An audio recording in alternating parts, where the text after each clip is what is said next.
Picture this scene. It's a scorching afternoon in the remote mountains of Afghanistan, 2002.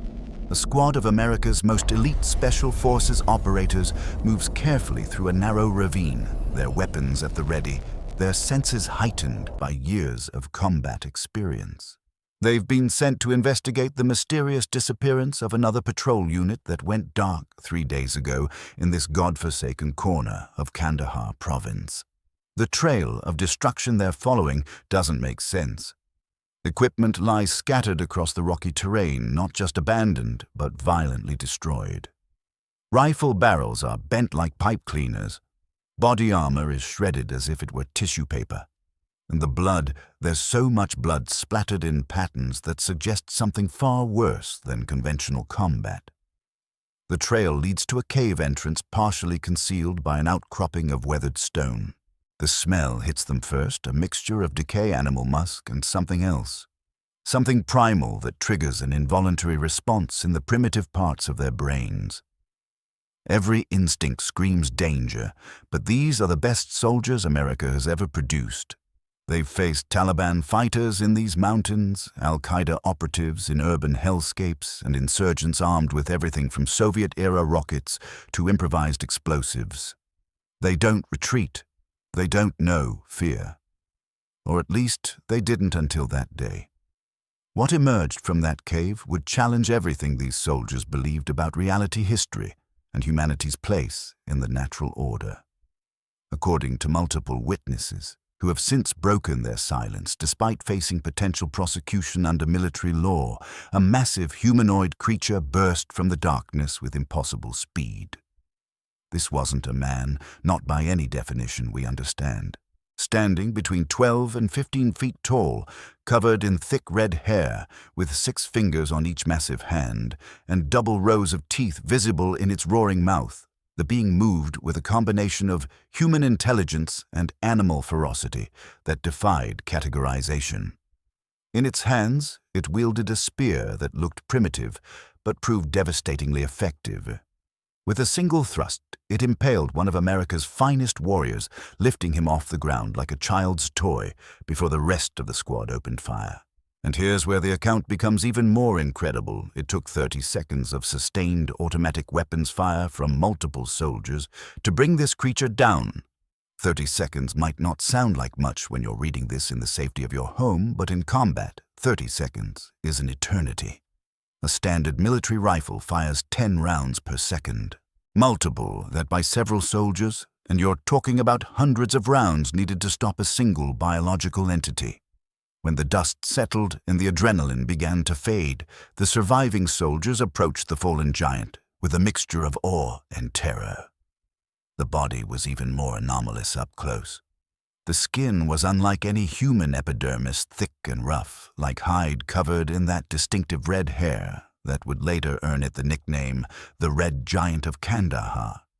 The hands were perhaps the most disturbing feature, not just because of the 6 fingers, but because of their obvious functionality. These weren't deformities or mutations.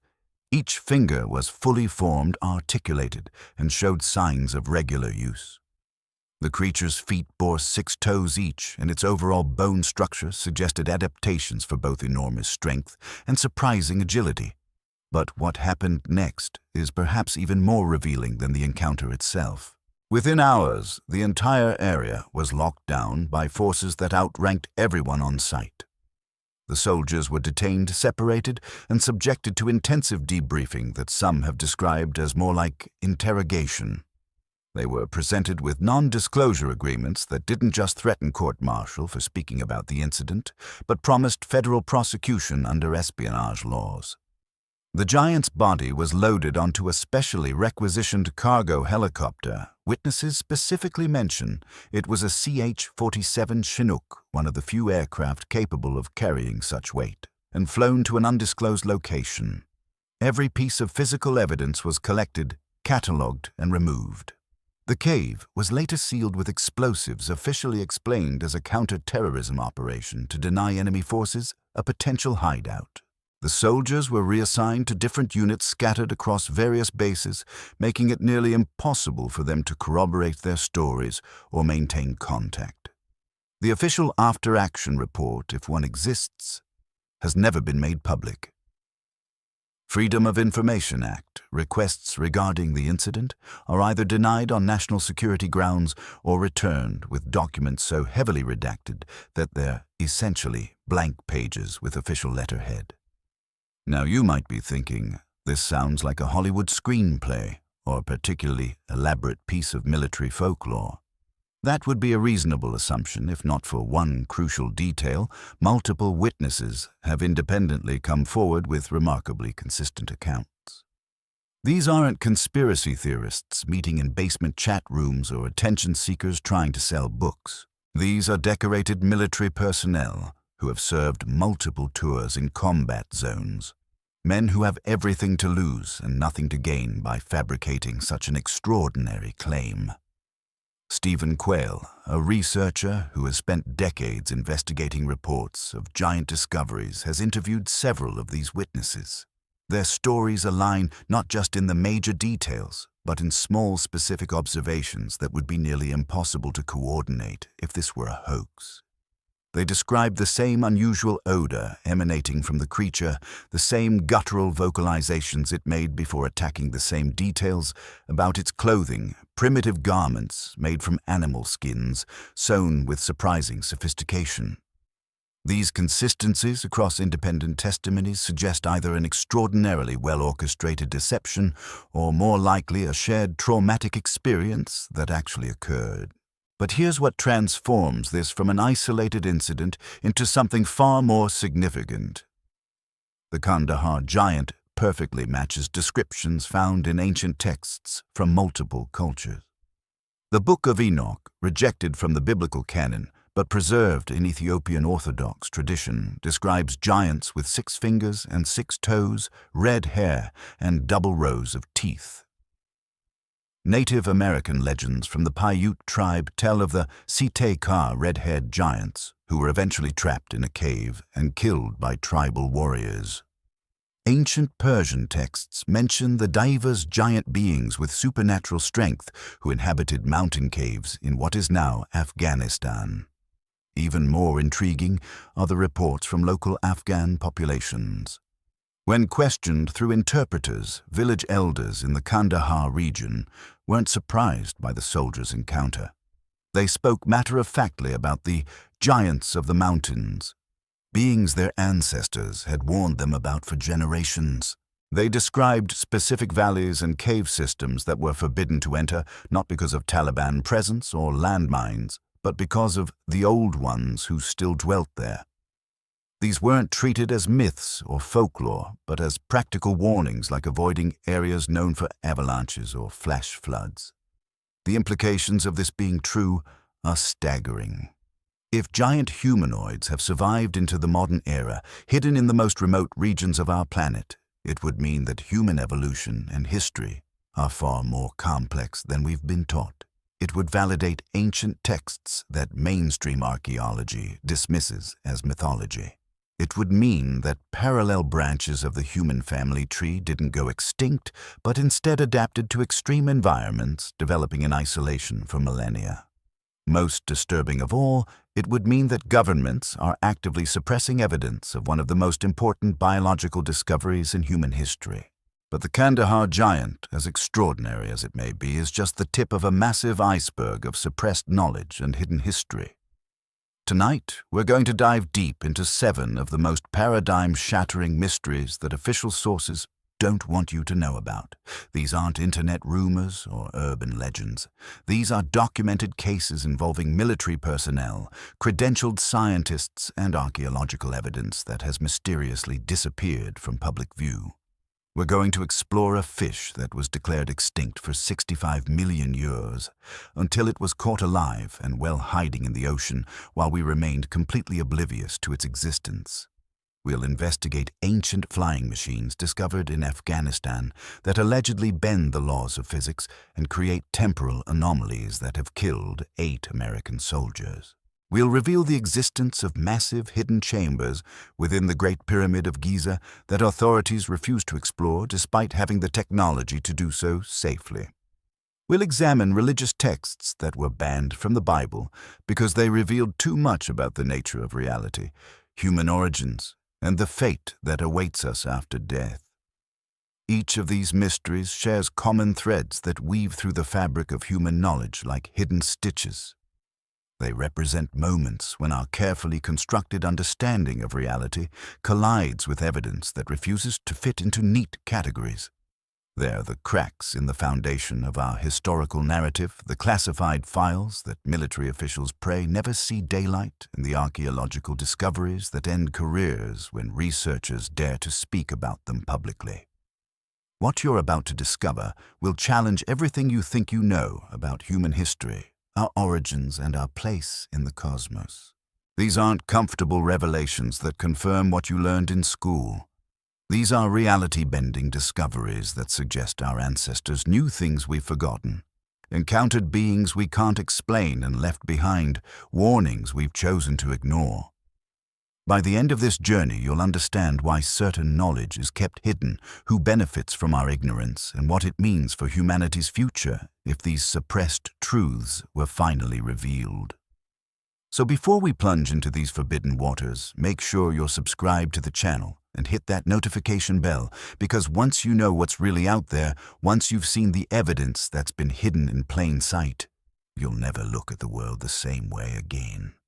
The question isn't whether you're ready for the truth. The question is whether you can handle living with the knowledge that reality itself is far stranger than you've been allowed to believe. We live in an age of unprecedented technological advancement. We've mapped the human genome, landed rovers on Mars, and created artificial intelligence that can process information at speeds that boggle the mind. Our satellites can read license plates from orbit. Our submarines can explore the deepest ocean trenches, and our particle accelerators can smash atoms to reveal the fundamental building blocks of reality. We carry devices in our pockets more powerful than the computers that sent humans to the moon. By every measure, we are the most scientifically advanced civilization in Earth's history, or so we're told. But beneath this veneer of omniscience lies an uncomfortable truth that few academics, government officials, or religious authorities want to acknowledge. We know far less about our world, our history, and our universe than we pretend. In fact, the more we discover, the more we realize how much has been deliberately hidden, destroyed, or misinterpreted. The narrative of steady human progress from cave-dwelling primitives to spacefaring civilization is not just incomplete. It's a carefully constructed fiction designed to maintain certain power structures and belief systems that would crumble if the full truth were revealed. Consider this sobering statistic. Archaeologists estimate that we have properly excavated and studied less than 1% of potential archaeological sites worldwide. 1%. That means 99% of human history remains buried beneath our feet, waiting to tell stories that might completely contradict everything we think we know. Every year, construction projects, natural erosion, and agricultural expansion destroy countless sites before they can ever be studied. How many civilizations have we erased from history simply because we never bothered to look for them? The Amazon rainforest provides a perfect example of how wrong our assumptions can be. For decades, scientists insisted that the Amazon was pristine wilderness, untouched by large-scale human development. The soil was too poor, they said. The environment too hostile. Any settlements would have been small, temporary, and left no lasting impact. Then came LiDAR light detection and ranging technology that uses laser pulses to create detailed topographical maps that can peer through dense forest canopy. What it revealed sent shockwaves through the archaeological community. Hidden beneath the Amazon's green canopy lay the remains of a vast civilization, not scattered villages or temporary camps, but massive geometric earthworks, raised fields, sophisticated canal systems, and urban centers, connected by road networks stretching for thousands of miles. Population estimates have been revised from 1 million to potentially 20 million people living in the pre-Columbian Amazon. These weren't primitive tribes barely surviving in the jungle. This was an advanced civilization that had mastered large-scale environmental engineering, creating terra preta, a super-fertile artificial soil that remains productive centuries after its creators vanished. The implications are staggering. If we could be so completely wrong about the Amazon, what else have we missed? How many other pristine wildernesses hide the remains of lost civilizations? How many times has human civilization risen to heights we can't imagine, only to fall so completely that we've forgotten they ever existed? This pattern of discovery and denial extends across the globe. In Turkey, Göbekli Tepe has rewritten the textbook on human civilization. This massive complex of carved stone pillars, some weighing up to 20 tons and decorated with sophisticated reliefs of animals and symbols, dates to 9600 BCE, that's 7,000 years before Stonehenge and 6,000 years before we supposedly invented agriculture. According to conventional archaeology, the people who built Göbekli Tepe should have been nomadic hunter-gatherers incapable of such monumental architecture. Yet there it stands proof that our ancestors were capable of feats we're only beginning to understand. In Indonesia, Gunung Padang might be even older. What was thought to be a natural hill has been revealed through ground-penetrating radar to contain a massive pyramid structure potentially dating back 23,000 years. If confirmed, this would push back the timeline of advanced human civilization by more than 10,000 years. The Indonesian government initially supported excavation, but work was suddenly halted after preliminary findings suggested dates that would revolutionize our understanding of prehistory. Why was such a potentially groundbreaking discovery abandoned? Who made that decision, and what were they afraid of finding? The pattern becomes clear when you examine how established institutions respond to paradigm-challenging discoveries. When geologist Dr. Robert Schoch provided geological evidence that the Sphinx showed water erosion patterns, indicating it was thousands of years older than conventional dating. Suggested Egyptologists didn't refute his geological analysis, they simply dismissed it because it didn't fit their timeline. When marine archaeologist Dr. Robert Ballard discovered evidence of a massive flood in the Black Sea that matched the timing and description of the biblical deluge, the discovery was acknowledged, but its implications largely ignored. This institutional resistance to revolutionary discoveries isn't new. Throughout history, knowledge that threatened existing power structures has been systematically suppressed. The Library of Alexandria, often called the greatest repository of ancient knowledge, was destroyed under mysterious circumstances that historians still debate. Conservative estimates suggest it contained 400,000 scrolls, the accumulated wisdom of Egyptian, Greek, Persian, Indian, and Hebrew scholars.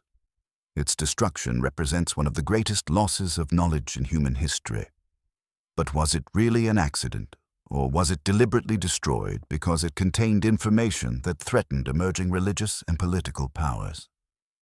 The pattern continued through the medieval period. The Catholic Church maintained the Index Librorum Prohibitorum, a list of prohibited books that Catholics were forbidden to read under threat of excommunication. This wasn't just religious texts that challenged church doctrine. It included scientific works, philosophical treatises, and historical accounts that contradicted the Church's version of reality. Possessing these books could result in torture and execution by the Inquisition. How much knowledge was lost because scholars were too terrified to preserve it. The Spanish conquest of the Americas represents perhaps the most systematic destruction of knowledge in recorded history. The conquistadors and Catholic missionaries burned thousands of Mayan codices, books containing astronomical observations, mathematical calculations, historical records, and religious texts spanning millennia. Only 4 authentic Mayan codices survive today. 4 books from a civilization that lasted over 3,000 years. Diego de Landa, the bishop who ordered the burning, later tried to reconstruct Mayan writing system from memory, inadvertently admitting the sophisticated nature of what he had destroyed. But knowledge suppression isn't just ancient history. It continues today through classification systems, academic gatekeeping, and economic pressure. The United States government classifies millions of documents every year, many dealing with archaeological discoveries, anthropological findings, and technological artifacts that don't fit conventional narratives. The Smithsonian Institution, according to multiple whistleblowers, has been involved in the systematic suppression of archaeological discoveries that challenge established timelines. Giant skeletons, advanced prehistoric artifacts, and evidence of pre-Columbian transoceanic contact have allegedly been confiscated and hidden from public view. The control of information extends into academia itself. Researchers who investigate forbidden topics, alternative human origins, prehistoric advanced civilizations, or anomalous archaeological findings face professional ostracism, loss of funding, and career destruction. The peer review process, designed to ensure scientific rigor, has become a gatekeeping mechanism that prevents revolutionary ideas from being published. Scientists joke about the funeral-by-funeral progress of science, acknowledging that paradigm shifts often require the literal death of the old guard before new ideas can be accepted. Modern technology is finally beginning to break through these barriers of suppression. Satellite imagery, available to civilians, reveals structures and patterns that governments can no longer hide. Ground-penetrating radar exposes hidden chambers and buried cities without excavation. DNA analysis reveals migration patterns and genetic relationships that completely contradict historical narratives. Artificial intelligence can analyze vast amounts of data, finding patterns and connections that human researchers might miss or be instructed to ignore. But perhaps the most revolutionary development is the democratization of information through the Internet. Whistleblowers can leak classified documents to global audiences before they can be suppressed. Researchers can share findings directly with the public, bypassing academic gatekeepers. Amateur archaeologists with smartphones can document discoveries in real time, making it harder for evidence to disappear into official vaults. The control of knowledge that elite institutions have maintained for millennia is finally beginning to crack. Yet for every revelation that breaks through, we must wonder how much remains hidden. How many archaeological sites have been quietly covered up? How many artifacts sit in private collections or government warehouses deemed too dangerous for public knowledge? How many researchers have been silenced through intimidation, bribery, or worse? The 7 mysteries we're about to explore aren't just interesting anomalies, they're glimpses through the cracks of a vast system of knowledge suppression that has shaped human consciousness for thousands of years. The spiritual and religious implications of these suppressed truths are equally profound. Every major religion has texts that were excluded from their official canon, often because they revealed too much about the nature of reality, the origins of humanity, or the true history of the faith. The Gnostic Gospels, the Book of Enoch, the Colbrin Bible. These texts contain accounts of human origins, astronomical knowledge, and historical events that contradict official religious narratives. Why were they suppressed? What did they reveal that was so threatening to religious authority? Even our understanding of consciousness and human potential has been deliberately limited. Studies on telepathy, remote viewing, and precognition conducted by the CIA, KGB, and other intelligence agencies have produced results that suggest human consciousness is capable of far more than materialist science admits. The Princeton Engineering Anomalies Research Program spent nearly 3 decades documenting how human consciousness can influence random number generators. The Global Consciousness Project has shown that major world events create measurable changes in global random number generator networks, suggesting a form of collective consciousness that science can't explain. These findings should have revolutionized our understanding of human nature and consciousness. Instead, they're dismissed as pseudoscience, their researchers marginalized, and their implications ignored. Why? Because accepting these findings would require admitting that our mechanistic materialist worldview is fundamentally incomplete. It would mean acknowledging that ancient spiritual traditions might have understood aspects of reality that modern science is only beginning to glimpse. As we stand at this crossroads between hidden history and revealed truth, we face a choice.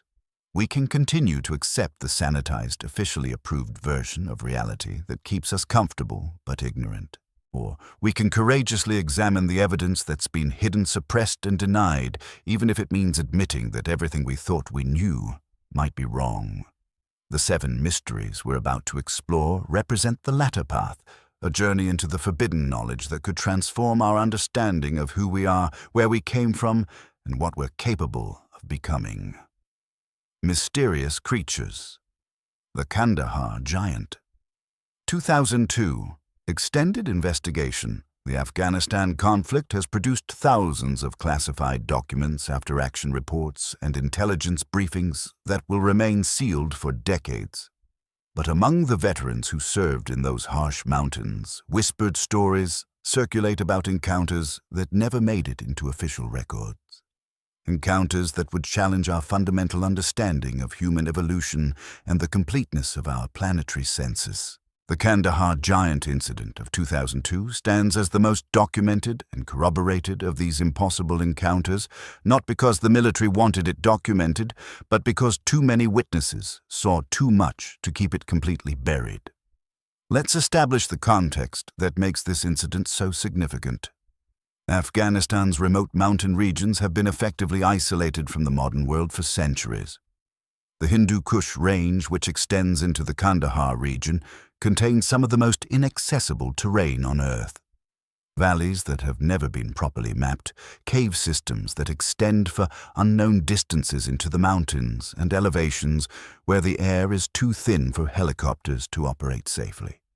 If any place on Earth could harbor remnant populations of supposedly extinct humanoid species, it would be here.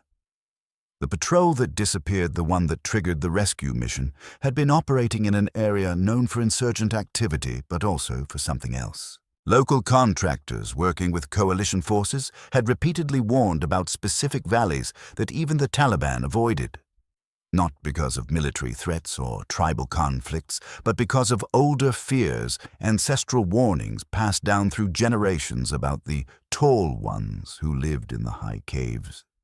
These warnings were typically dismissed as superstition by Western forces, relegated to the same category as jinn sightings and evil eye curses. But the patrol's last radio transmission, recovered from damaged equipment at the scene, contained something unusual. The radio operator, whose name remains classified, can be heard saying, "We've found something. It's not possible. It's too big to be," before the transmission cuts to static. Voice analysis confirmed the speaker was under extreme stress, but not the kind associated with combat. This was primal fear, the kind of terror that overrides training and experience. When the Special Forces team arrived at the scene 3 days later, they found a battlefield that made no tactical sense. The patrol's weapons were not just dropped or discarded, they were destroyed.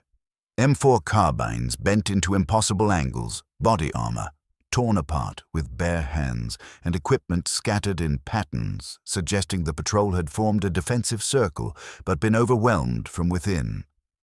The blood spatter analysis conducted by military forensic specialists indicated that at least one patrol member had been killed by blunt force trauma from above, struck down by something wielding tremendous force from a height of at least 12 feet. The cave entrance where the encounter occurred wasn't a random hideout.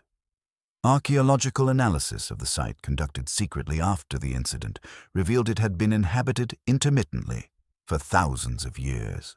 Carbon dating of organic materials found deeper in the cave system suggested continuous occupation dating back to at least 2000 BCE.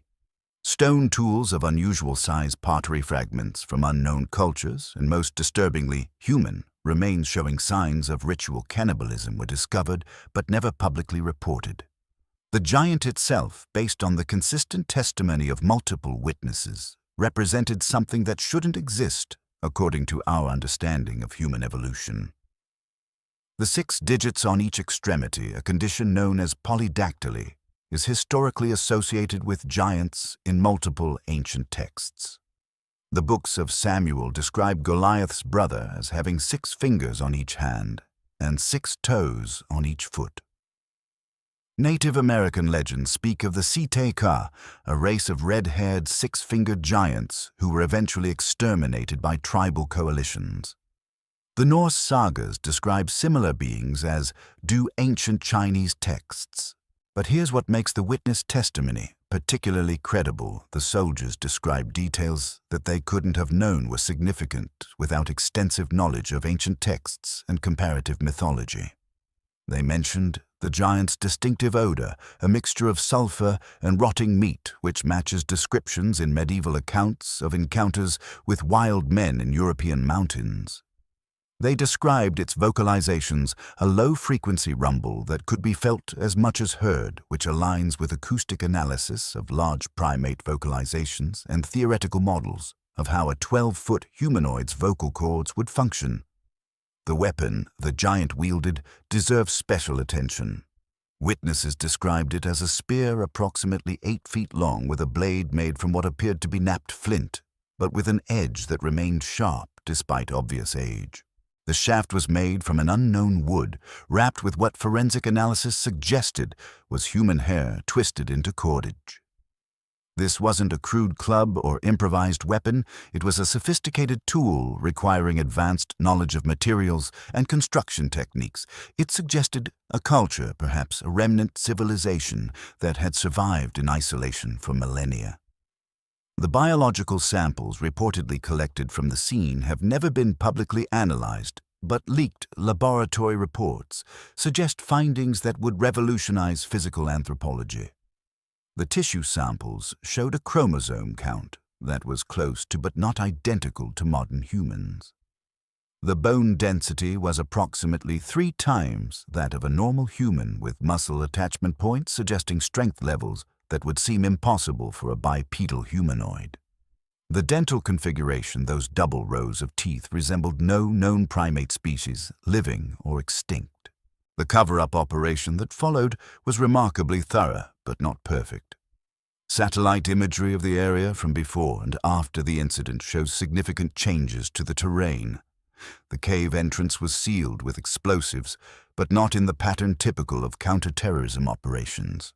Instead, it appears the entire mountainside was reshaped to hide the location. Local villagers reported being evacuated from a 5-kilometer radius for unexploded ordnance removal. But no bombs had been dropped in that area. Military contractors involved in the operation were required to sign additional non-disclosure agreements with penalty clauses that included not just criminal prosecution, but forfeiture of all military benefits and pensions. Several intelligence analysts have suggested that this wasn't the first such encounter in Afghanistan. Coded references and classified communications mention Type 13 entities with the Kandahar Giant, apparently being the 13th confirmed encounter with such beings since coalition forces entered Afghanistan. If true, this would mean that an entire parallel species of humanoid has been living alongside us, hidden in the most remote corners of the Earth, occasionally encountered, but systematically covered up by military forces who deem the knowledge too destabilizing for public consumption. The psychological impact on the soldiers involved has been profound and lasting. Several have required extensive therapy for what's been officially diagnosed as PTSD, but their therapists' notes, leaked by whistleblowers, describe symptoms inconsistent with combat trauma. These soldiers suffer from specific phobias, fear of caves, inability to tolerate certain smells, and most tellingly, recurring nightmares about things that shouldn't exist but do. At least 2 soldiers have reportedly been institutionalized after attempting to go public with their experiences diagnosed with combat-induced psychosis, despite having no previous history of mental illness.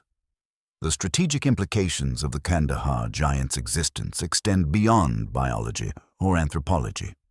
If remnant populations of giant humanoids exist in Central Asia's remote mountains, it could explain numerous historical mysteries. Alexander the Great's historians recorded encounters with giants in these same mountains. Soviet forces during their occupation of Afghanistan reported several incidents of entire units disappearing in certain valleys, with the official explanation being tactical withdrawals that made no strategic sense. Even British colonial records from the 19th century contain references to the tall people of the mountains who occasionally raided supply convoys but could never be tracked to their homes. What's perhaps most disturbing is the possibility that world governments have known about these beings for far longer than the 2002 incident. The creation of special military units trained specifically for anomalous biological encounters, the development of weapons designed for targets with non-standard human physiology, and the existence of classified protocols for Type 13 entity engagement all suggest that the Kandahar Giant wasn't a surprise to everyone in the command structure. It was simply another encounter in an ongoing hidden war, or perhaps coexistence with beings that officially don't exist.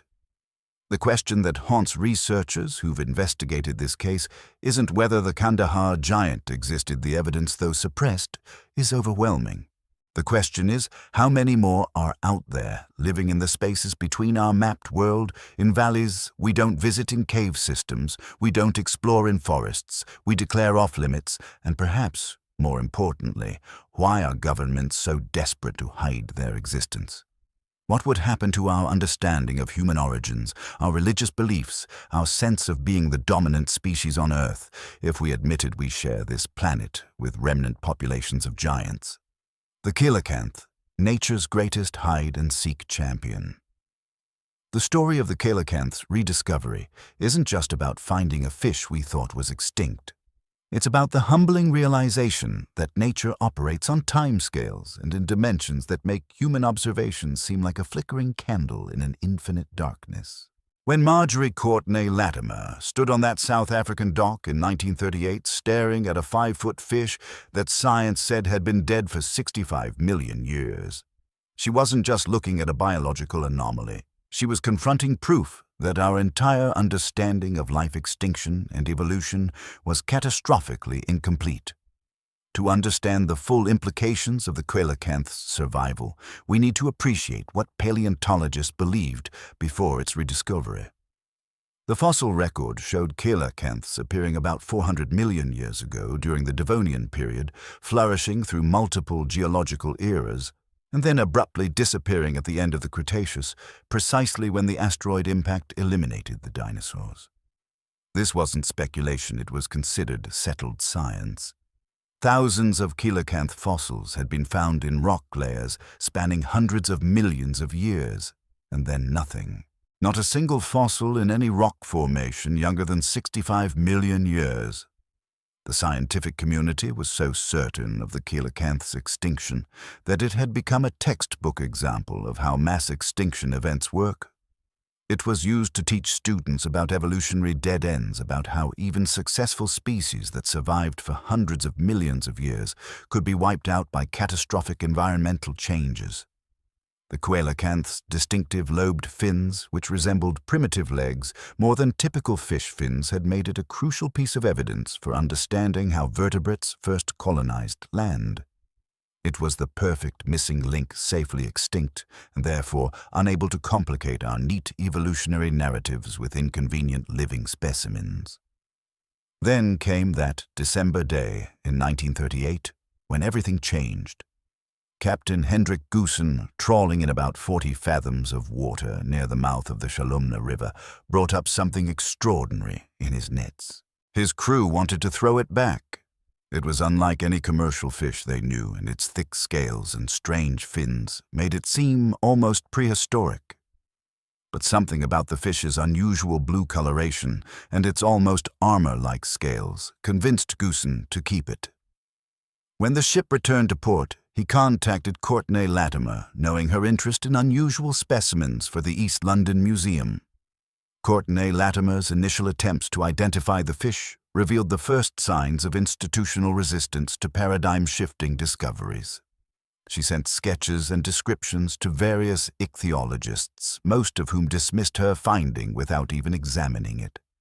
The idea that a coelacanth could be swimming in modern oceans was so absurd to them that they assumed she had misidentified a known species. It was only when J.L.B. Smith, an ichthyologist at Rhodes University, saw her detailed drawings that someone with sufficient expertise took the claim seriously. Smith's reaction upon receiving Courtney Latimer's letter is worth noting.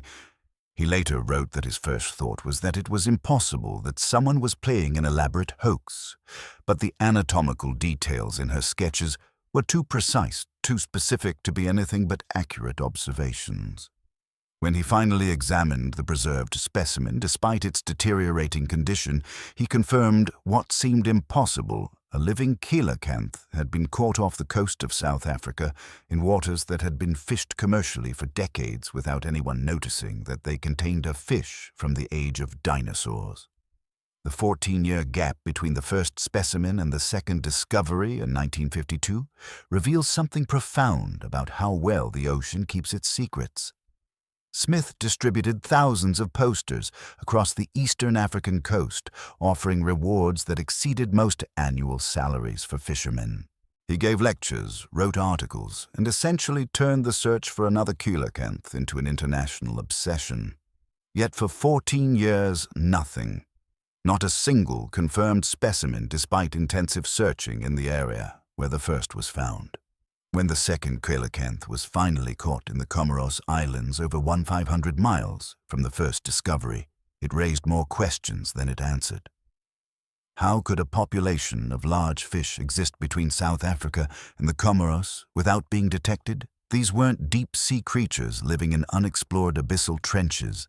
They inhabited depths of 150 to 700 feet, well within the range of commercial fishing. The answer lay in their behavior and habitat preferences that we're only now beginning to understand. Coelacanths, we've learned, are masters of hiding in plain sight. They're nocturnal, spending their days in underwater caves that can't be reached by fishing nets. They inhabit volcanic slopes and rocky overhangs where traditional fishing methods are ineffective. They don't school in large numbers that might attract attention, but live in small groups in specific territories. Their low metabolic rate means they don't need to hunt, frequently reducing their exposure to human observation. In essence, they've survived by living in the gaps of human activity in the spaces between where we look.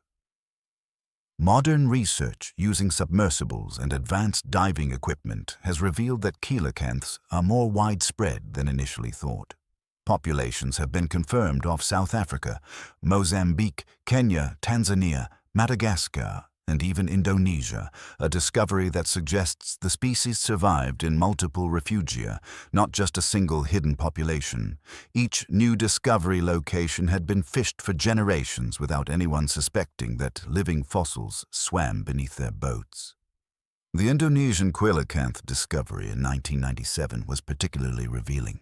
It was found not by scientists but by a marine biologist on honeymoon who spotted one in a fish market. DNA analysis revealed it had been separated from the African populations for millions of years, possibly representing a distinct species. This means that not just one, but possibly multiple species of coelacanth survived whatever killed the dinosaurs and continued evolving in isolation while we remained completely oblivious. What makes the coelacanth truly remarkable isn't just its survival, but what that survival reveals about the incompleteness of the fossil record. Paleontologists have a term for this, the pull of the recent. We find more fossils from recent time periods simply because they've had less time to be destroyed by geological processes. But the coelacanth's absence from 65 million years of fossil record while remaining alive proves that fossilization is far rarer than we assumed. It suggests that countless species might have survived extinction events, lived for millions of years, and left no fossil trace whatsoever. Consider the implications for other extinct species. If the coelacanth could hide in relatively accessible ocean depths for 65 million years, what might be living in the truly unexplored regions of our planet? The deep ocean trenches, the vast cave systems, the dense rainforests, the Arctic ice sheets, each could harbor species we've declared extinct or never knew existed. The coelacanth proves that absence of evidence is definitively not evidence of absence.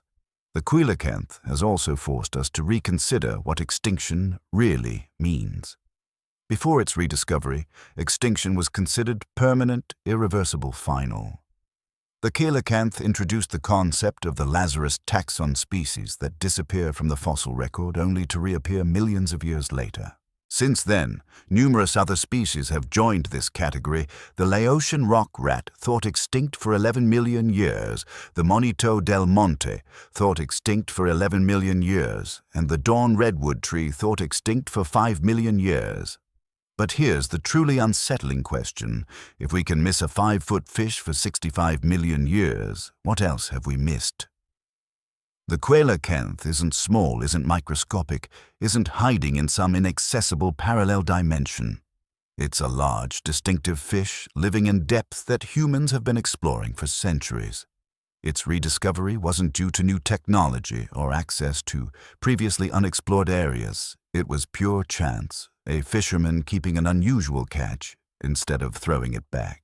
How many times has this almost discovery happened without the fortunate confluence of an observant captain, a curious museum curator, and a persistent ichthyologist? How many extinct species have been caught, eaten, or discarded without anyone realizing their significance? Every fishing net, every forest cleared, every cave explored might be destroying evidence of surviving extinct species before we even know they're there. The Kandahar Giant and the coelacanth represent two different but equally profound challenges to our understanding of life on Earth. The giant suggests that human evolution produced branches we've either forgotten or deliberately hidden, that somewhere in our past, perhaps our present, there existed or exist humanoid beings of impossible size and characteristics. The coelacanth proves that nature itself conspires to hide life from our observation, that species can survive cosmic catastrophes and millions of years of environmental change while remaining completely invisible to scientific detection. Together, they force us to confront an uncomfortable truth. Our catalogue of Earth's inhabitants is not just incomplete, but fundamentally flawed. We've mistaken our limited observations for comprehensive knowledge, our brief moment of scientific exploration for a complete survey of life. Whether hidden by government classification or natural camouflage, significant life forms continue to exist outside our acknowledged reality. The giant represents what we refuse to see. The coelacanth represents what we're unable to see. Both remind us that the Earth remains a planet of mysteries where the impossible walks on land and swims in the sea, waiting for the moment when accident or courage brings them into the light. Ancient technology. The Afghan Vimana, technology out of time. The Afghan Vimana, technology out of time. Continued. The report that emerged from Afghanistan in 2012 reads like something from a science fiction novel. Yet it comes from multiple military and intelligence sources who risked their careers, their freedom, and possibly their lives to reveal what they witnessed. According to these accounts, a discovery was made in a cave system in Afghanistan that defies not just archaeological conventions, but our fundamental understanding of physics, time, and human technological development. They allegedly found a Vimana, one of the legendary flying machines described in ancient Sanskrit texts, but this wasn't a rusted relic or stone carving. This was allegedly a functional craft protected by what witnesses described as a temporal distortion field that claimed the lives of 8 American soldiers who attempted to approach it. To understand why this discovery, if true, would be revolutionary, we need to examine what the ancient texts actually say about Vimanas. The Vaimanika Shastra, a text that claims to be based on ancient sources, doesn't describe Vimanas in vague mythological terms. It provides technical specifications that sound impossibly modern.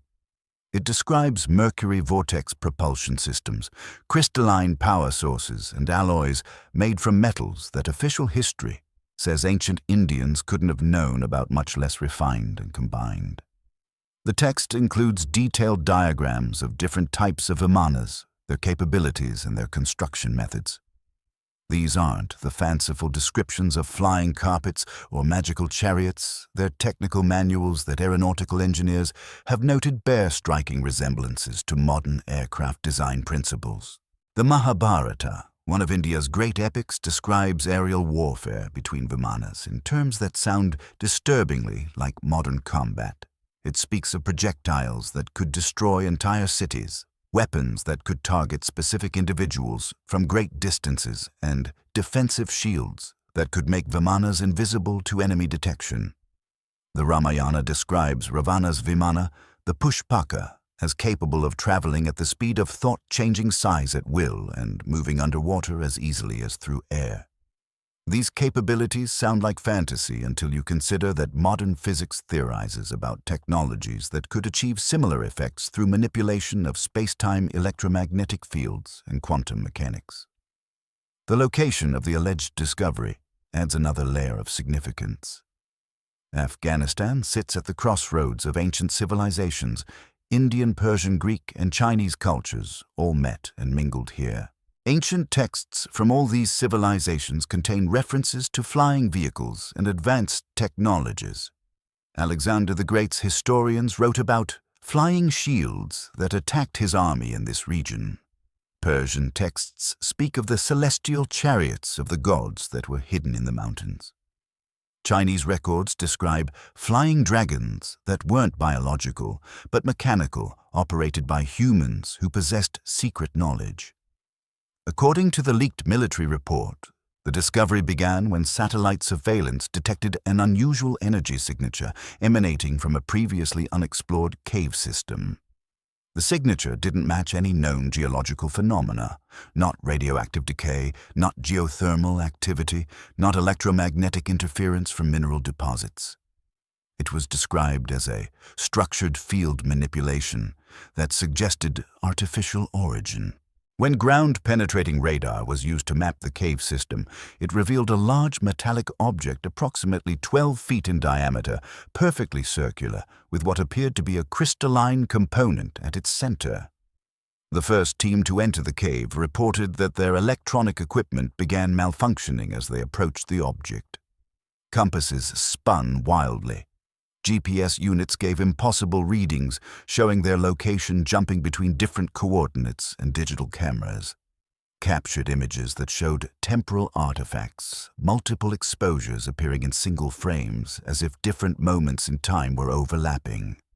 Radio communications became increasingly distorted, with team members reporting they could hear echoes of their own transmissions from several seconds in the past. The object itself was described as seamless, with no visible joints, rivets, or welding marks.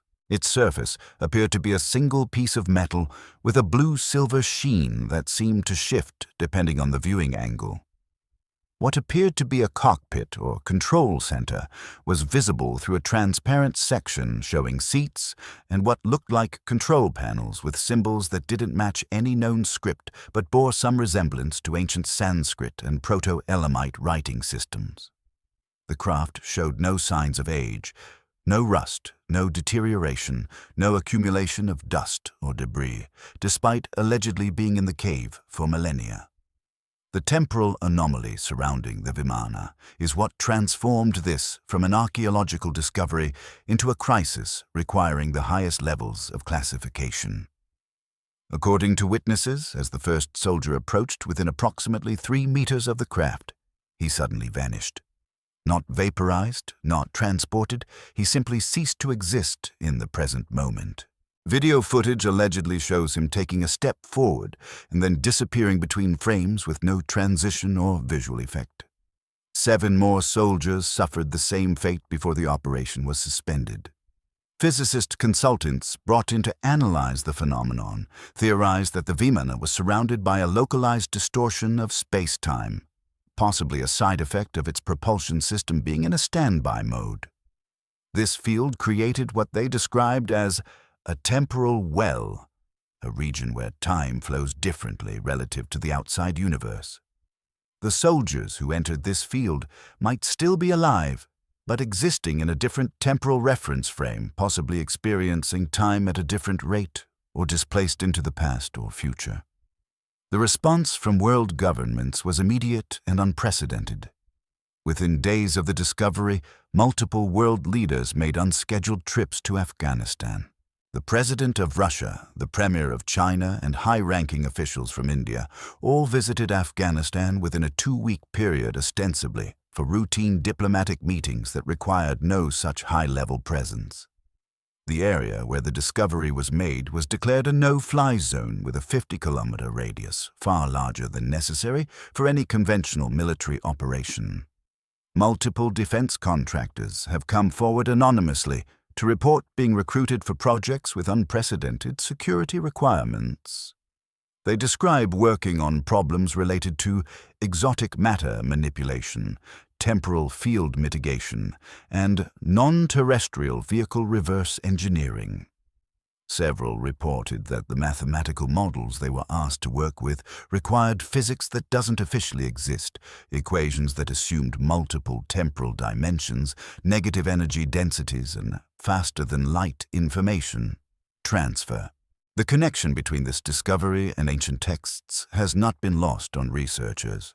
The Vaimanika Shastra describes a protective mechanism called the Gudha that could make a Vimana invisible and create a paralyzing force that would affect enemies who came too close. Could the temporal field be this paralyzing force misunderstood by ancient observers as magical rather than technological? The text also mentions that Vimanas required special viewing devices to operate safely, similar to how modern pilots need instruments to fly in certain conditions. Were these actually protective devices against temporal distortion? What's particularly intriguing is that similar discoveries might have been made before and similarly suppressed. In 1942, the U.S. military allegedly recovered a similar craft from a cave in the Solomon Islands, leading to the creation of specialized research facilities. Soviet forces reportedly found something similar in Siberia in 1968, which was transported to a secret facility in the Urals. Each discovery was followed by rapid technological advancement in specific fields: electronics in the 1940s, computing in the 1970s, and potentially temporal research in the 2010s. The implications of a functional Vimana would shatter our understanding of human history. It would mean that ancient civilizations possessed technology not just equal to, but potentially surpassing our own. It would validate ancient texts that mainstream archaeology dismisses as mythology. It would suggest that human civilization has risen and fallen multiple times, reaching technological peaks that were lost to catastrophe and time. Most disturbingly, it would mean that transformative technology is being hidden from humanity by those who seek to control it for their own purposes. The 8 soldiers who vanished into the temporal field raise perhaps the most haunting questions. If they're displaced in time rather than dead, where or when are they? Could they be the source of ancient accounts of Skay people or visitors from the heavens? Are they trapped in a temporal loop, experiencing a single moment for eternity, or have they been transported to whenever and wherever the Vimana originated, possibly meeting its creators? The fact that this discovery remains classified at the highest levels suggests that what was found in that Afghan cave is either the most elaborate hoax in military history or evidence of something that would fundamentally change human civilization if revealed. The technology to manipulate time to achieve faster-than-light travel, to draw energy from space-time itself, these aren't just advances. They're paradigm shifts that would transform every aspect of human existence. The Great Pyramid's hidden chambers, secrets in stone. For over 4.5 millennia, the Great Pyramid of Giza has stood as humanity's most enigmatic monument, a structure so precisely built, so mathematically perfect, and so massive in scale, that it continues to baffle engineers and archaeologists who study it with technology its builders supposedly couldn't have imagined. But recent discoveries using cutting-edge scanning technology have revealed that this ancient wonder still guards secrets that Egyptian authorities seem desperate to keep hidden from the world. The detection of massive voids, temperature anomalies, and electromagnetic phenomena within the pyramid suggests that what we've been told about this structure, that it's simply a tomb for Pharaoh Khufu, is either a deliberate lie or a catastrophic misunderstanding of its true purpose. The Scan Pyramids project, launched in 2015, was supposed to be a routine survey using non-invasive technologies to map the pyramid's internal structure. The team employed an array of advanced techniques, infrared thermography, to detect temperature variations, muon radiography that uses cosmic ray particles, to see through solid stone 3D reconstruction, and high-definition drone surveillance. The scientists expected to confirm what Egyptologists had maintained for centuries, that all major chambers within the pyramid had been discovered and mapped. Instead, they found evidence that fundamentally challenges our understanding of the pyramid and possibly ancient Egyptian civilization itself. The first major discovery came from muon detection, a technique that measures cosmic ray particles that constantly bombard Earth from space. When these particles pass through solid material, they're absorbed at predictable rates, depending on the density of the material. By placing detectors at various points and measuring muon's flux, scientists can effectively X-ray massive structures. What they found sent shock waves through the archaeological community, a massive void at least 100 feet long, located above the Grand Gallery, approximately 50 feet high, and comparable in size to the Grand Gallery itself. This isn't a small structural anomaly or a construction gap.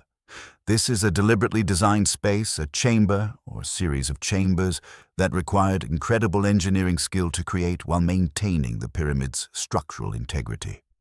The precision of its placement, its size, and its location all suggest it was a fundamental part of the pyramid's original design, not an afterthought or accident.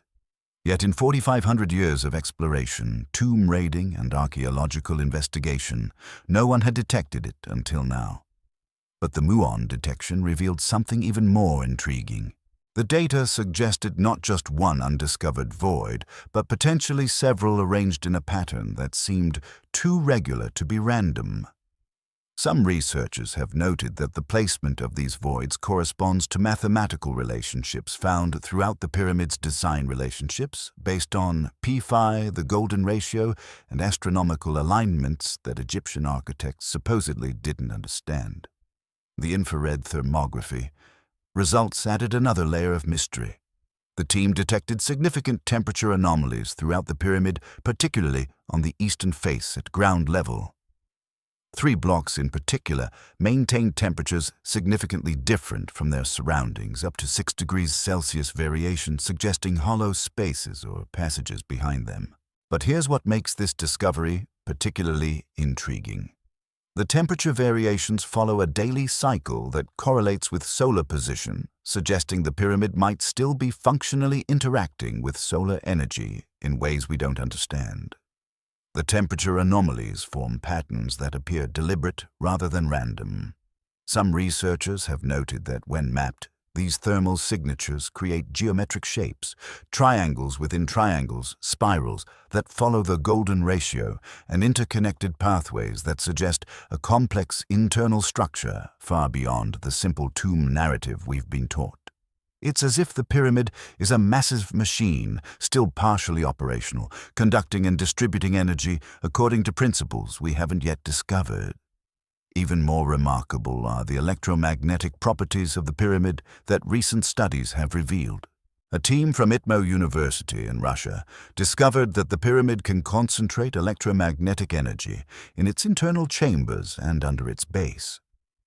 When radio waves of certain frequencies interact with the pyramid, they create pockets of concentrated energy in specific locations that correspond with both known chambers and the suspected locations of undiscovered voids. This isn't a random effect. It appears to be a designed feature that would require sophisticated understanding of electromagnetic theory. The pyramid's electromagnetic properties become even more interesting when correlated with its geometric precision. The structure is aligned to true north with an accuracy of 3/60th of a degree more precise than the Greenwich Observatory, built thousands of years later. The ratio of its perimeter to its height equals 2p. The king's chamber is located at the exact point where the pyramid's mass is perfectly balanced. These aren't approximations or coincidences. They represent mathematical and engineering knowledge that mainstream archaeology insists didn't exist in 2560 BCE. What makes the hidden chambers particularly significant is their potential contents. Ancient Egyptian texts, long dismissed as mythology or religious metaphor, speak consistently of the whole of records, a repository of knowledge from a previous civilization that was hidden before a great catastrophe. The texts describe this hall as containing not just historical records, but technological knowledge, astronomical observations spanning millennia, and the secrets of the first time, a period when gods walked among humans and taught them the arts of civilization. The Greek historian Herodotus, writing in the 5th century BCE, reported that Egyptian priests told him of underground chambers beneath the pyramids containing the records of ancient kings and treasures beyond imagination. The Roman historian Ammianus Marcellinus wrote in the 4th century CE about subterranean passages and hidden chambers containing ancient wisdom that predated the flood. Arab historians from the Middle Ages describe elaborate mechanical guardians protecting secret chambers filled with books made of material that couldn't decay and instruments that could predict the future. Modern ground-penetrating radar has detected what appears to be a vast network of tunnels and chambers beneath the Giza Plateau, extending far beyond the pyramid's footprint. Some of these passages appear to lead toward the Sphinx, where additional anomalies have been detected. The famous Hall of Records that psychic Edgar Cayce claimed would be discovered beneath the Sphinx's paw might not be fantasy, but a cultural memory of real chambers that authorities know exist but refuse to explore publicly. The resistance to investigating these anomalies is perhaps the most telling aspect of the entire situation. Despite having technology that could safely explore these voids through tiny drilled holes and fiber optic cameras, Egyptian authorities have repeatedly denied or delayed permits for such exploration. When robot cameras were finally allowed to explore some of the pyramid's mysterious shafts. In 2002, they discovered doors with copper handles, behind which were more doors, creating a series of barriers that suggest deliberate concealment rather than structural necessity. The few explorations that have been permitted have yielded tantalizing but incomplete results. The robot cameras found that the shafts contained unexpected features, metal pins, mysterious symbols, and what appeared to be small chambers or recesses whose purpose remains unknown. But each discovery has been followed by years of bureaucratic delays before further exploration is permitted, and some areas have been declared completely off-limits to researchers. The pattern of obstruction suggests that Egyptian authorities, possibly in collaboration with other governments, know exactly what's in these hidden chambers and have decided it must remain hidden. Several researchers have reported being approached by Egyptian officials and warned that certain lines of inquiry would result in their research permits being revoked. Others have had their equipment confiscated, their data erased, and their access to the pyramids permanently banned after making discoveries that challenged official narratives. The electromagnetic and thermal properties of the pyramid suggest another possibility that authorities might want to suppress the pyramid might not be just a tomb, but a functional device whose purpose we don't yet understand. Some researchers have proposed that it could be a power generator using the Earth's magnetic field and seismic energy to create electromagnetic fields. Others suggest it might be a communication device designed to send or receive signals using principles we're only beginning to discover. The most exotic theories propose it could be a temporal or dimensional anchor maintaining stability in local space-time. If the hidden chambers contain intact artifacts from ancient Egyptian civilization, or possibly from a pre-Egyptian advanced culture, they could answer fundamental questions that have plagued humanity for millennia. They might reveal the true age of the pyramids, the methods used in their construction, and the source of the mathematical and astronomical knowledge they embody. They could contain texts that would revolutionize our understanding of human history, proving that advanced civilizations rose and fell long before our recorded history begins. Mini conclusion for Group 2. The Afghan Vimana and the Great Pyramid's hidden chambers represent two facets of the same revolutionary possibility that ancient civilizations possessed technology and knowledge far beyond what mainstream history admits. Whether it's a functional aircraft protected by temporal distortion or massive chambers hidden within humanity's most studied monument, these discoveries suggest our ancestors achieved heights of development that we're only beginning to rediscover. The systematic suppression of investigation into both cases reveals a pattern of institutional resistance to paradigm-shifting discoveries. Those in power seem to understand that revealing the full truth about ancient technology would fundamentally challenge our understanding of human development, our place in history, and possibly our future trajectory as a species. These aren't just archaeological curiosities, they're evidence that human civilization's story is far older, far more advanced, and far more mysterious than we've been allowed to believe. Forbidden Texts, The Apocalypse of Peter, Heaven and Hell. Uncensored. In the carefully controlled archives of the Vatican, among thousands of texts deemed too dangerous for public consumption, lies a document that was once more widely read than the Book of Revelation. The Apocalypse of Peter, written in the early 2nd century CE, contained such graphic, detailed, and theologically challenging descriptions of the afterlife that church authorities ultimately decided it had to be suppressed, banned, and nearly erased from history. But why would the Catholic Church, which used the fear of hell as a primary tool of social control for centuries, ban a text that described hell in vivid, terrifying detail? The answer reveals a deliberate manipulation of Christian doctrine that continues to shape billions of lives today. To understand the significance of this suppression, we need to examine the early Christian Church's relationship with apocalyptic literature. In the first 3 centuries after Christ, dozens of apocalyptic texts circulated among Christian communities. These weren't considered fringe documents or heretical writings, they were sacred scriptures that shaped the faith of millions. The Apocalypse of Peter was particularly popular, explicitly endorsed by early church fathers like Clement of Alexandria, who considered it genuine divine revelation given to Peter, Christ's most trusted disciple. The Muratorian fragment, our earliest known canon list dating from around 200 CE, includes the Apocalypse of Peter, alongside books we still consider biblical today. In fact, it mentions some reservations about the Book of Revelation that we now accept as canonical, while fully endorsing Peter's Apocalypse. Early Christian communities from Rome to Alexandria, from Antioch to Carthage, read this text in their churches, copied it for distribution, and considered it essential for understanding the fate of human souls after death. The content of the Apocalypse of Peter explains both its popularity and its eventual suppression. Unlike the symbolic, often cryptic imagery of the canonical Book of Revelation, Peter's vision provides a literal, detailed tour of both paradise and hell.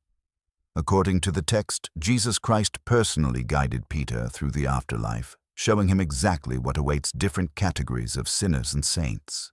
This wasn't metaphorical or allegorical.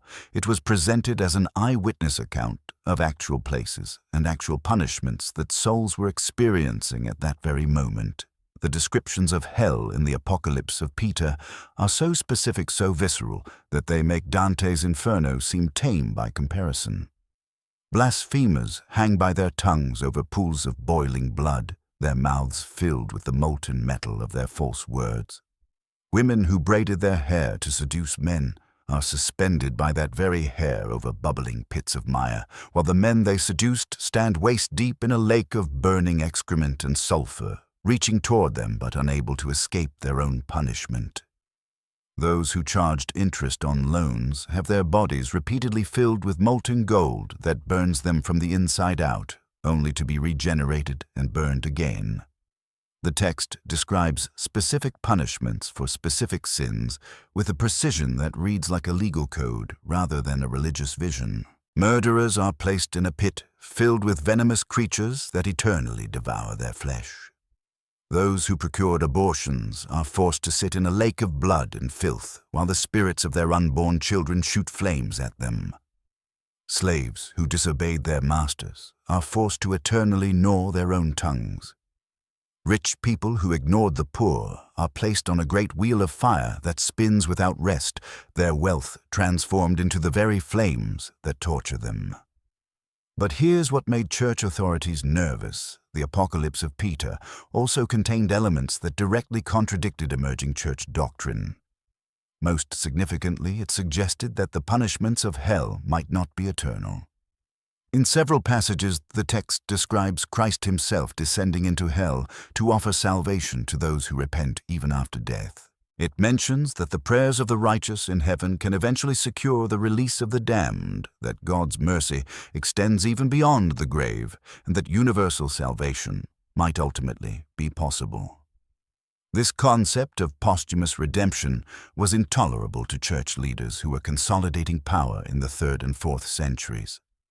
The threat of eternal damnation was becoming the church's most powerful tool for controlling behavior, collecting tithes, and maintaining social order.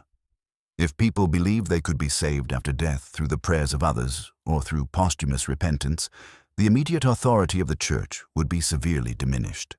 Why follow strict moral codes or submit to church authority if redemption remained possible even after a lifetime of sin? The Apocalypse of Peter also contained politically dangerous elements. It explicitly condemned practices that were common among the Roman elite who were beginning to convert to Christianity. Wealthy women who wore jewelry and fine clothes face eternal punishment. Government officials who accepted bribes are tortured with hooks of fire. Military commanders who waged unjust wars are forced to wear armor of burning metal that can never be removed. The text essentially damned the entire Roman social order, making it politically toxic as Christianity sought to gain imperial favor. The process of suppressing the Apocalypse of Peter reveals the deliberate nature of canon formation. The text wasn't gradually forgotten or naturally fell out of use, it was systematically eliminated. The Council of Nicaea in 325 CE, convened by Emperor Constantine to standardize Christian doctrine, excluded the Apocalypse of Peter from the approved canon despite its widespread popularity. Churches were ordered to stop reading it publicly. Copies were confiscated and destroyed. Monks who continued to copy it faced excommunication. The manuscript tradition tells a story of deliberate suppression. Early copies from the 2nd and 3rd centuries are complete and carefully preserved, but later manuscripts show signs of intentional damage. Key passages are scraped away, pages are cut out, and marginal notes warn readers about the text's heretical nature. Monastery library catalogues from the medieval period show the Apocalypse of Peter being systematically removed, listed in early inventories, but crossed out or annotated with warnings in later versions. What's particularly revealing is how the imagery from the Apocalypse of Peter continued to influence Christian culture even after the text itself was banned. Medieval artistic depictions of hell consistently include specific torments, first described in Peter's vision, the wheel of fire for the greedy hanging by hair, for the vain rivers of blood, for murderers. Dante's Divine Comedy, written over 1,000 years after the Apocalypse of Peter was suppressed, contains numerous parallel punishments and even similar geographic descriptions of hell's layout. This suggests that while the text was officially banned, its contents were preserved in oral tradition, artistic representation, and possibly in secret copies maintained by those who recognized its importance. The Church essentially strip-mined the Apocalypse of Peter for its most useful elements, the terrifying imagery that could frighten people into obedience while suppressing the theological elements that might give them hope beyond church intercession. Modern archaeological discoveries have added new dimensions to this suppression. The complete Greek text of the Apocalypse of Peter was discovered in 1886 in the grave of a Christian monk in Akhmim, Egypt. He had been buried with it clutched to his chest, suggesting he considered it his most precious possession despite its banned status. In 1910, a longer Ethiopian version was discovered containing passages that don't appear in the Greek text, including more explicit descriptions of universal salvation and Christ's power to empty hell entirely. These discoveries prove that communities of Christians continued to preserve and venerate the Apocalypse of Peter for centuries after it was officially banned. Ethiopian Orthodox Christianity, which developed in relative isolation from Roman authority, still considers it scripture. This raises profound questions about the formation of Christian doctrine, how many other texts were suppressed because they revealed too much, promised too much, or threatened the authority of those who claimed to speak for God. The implications extend beyond Christianity. If church authorities were willing to ban one of their most popular texts because it didn't serve their institutional needs, what else did they suppress? How many accounts of Christ's teachings were destroyed because they contradicted church hierarchy? How many early Christian texts contained knowledge about human consciousness, the nature of reality, or spiritual practices that were deemed too powerful for common people to possess? The Book of Giants. When angels walked the earth. Among the ancient scrolls discovered in the caves of Qumran near the Dead Sea, archaeologists found fragments of a text so controversial that most biblical scholars prefer to pretend it doesn't exist. The Book of Giants expands on 3 cryptic verses from Genesis that mention the Nephilim, the hybrid offspring of fallen angels and human women, and provides such detailed, disturbing accounts of these beings that it fundamentally challenges our understanding of human origins, the reason for the biblical flood, and the nature of evil itself. The canonical Bible mentions the Nephilim only briefly in Genesis 6:1-4, stating that the sons of God saw that the daughters of men were beautiful and took them as wives, producing offspring who became mighty men of renown.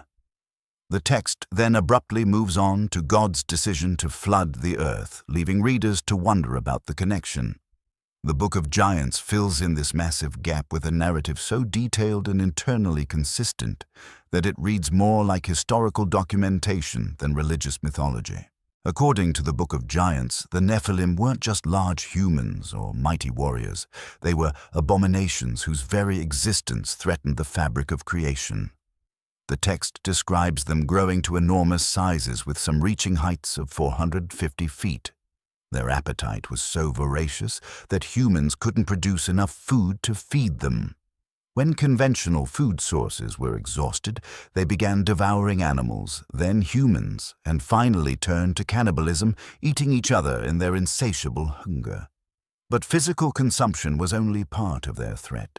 The Book of Giants claims these beings inherited forbidden knowledge from their angelic fathers, the Watchers, who had abandoned their heavenly posts to mate with human women. This knowledge included the secrets of metallurgy and weapon-making, allowing humans to wage war with unprecedented efficiency.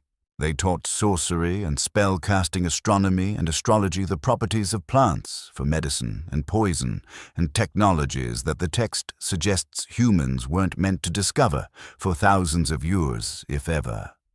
The manuscript describes specific Nephilim by name, giving them personalities, relationships, and individual stories that make them seem less like mythological constructs and more like historical figures.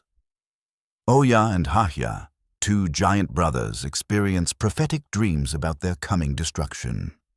Mahwe, another giant, undertakes a journey to consult with Enoch, the human prophet who walked with God. These aren't simple monster stories, they're complex narratives about beings caught between 2 natures, neither fully divine nor fully human. What makes the Book of Giants particularly disturbing is its psychological sophistication. The dreams experienced by the Nephilim show genuine emotional complexity, anxiety about their fate, denial of their corruption, bargaining with God for survival, and ultimately despair at their inevitable destruction. One dream describes a garden where all the trees are cut down, except one symbolizing the flood that would destroy all but Noah's family. Another shows a tablet thrown into water with all writing washed away, except 3 lines representing the 3 sons of Noah who would survive. The preservation history of the Book of Giants adds another layer of mystery. While the text was known to exist from references in other ancient works, it was thought lost until the Dead Sea Scrolls discovery. but fragments were found in multiple caves written in different languages, Aramaic Hebrew, and even Manichaean Middle Persian. This suggests the text was considered important enough to translate and preserve across multiple cultures and religious traditions. The Manichaean connection is particularly significant. Manichaeism, a religion that competed with early Christianity for converts across the Roman Empire and beyond, considered the Book of Giants canonical scripture. Manichaean missionaries carried versions of this text across the Silk Road, and fragments have been discovered as far east as China. This means millions of people across multiple continents once accepted the account of the Nephilim as historical fact, not mythology.